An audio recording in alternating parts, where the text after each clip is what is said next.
is the Colorado Bureau of Investigation with an Amber Child abduction alert. We have received this important announcement regarding an abducted child in Denver.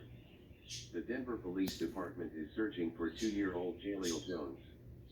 Jones was in a black Kia Colorado plate BELLZ92 when it was stolen by a white male early 30s with a shaved head. The vehicle has damage to the side door and tape on the rear hatch. If you have information regarding this abduction, immediately call 911.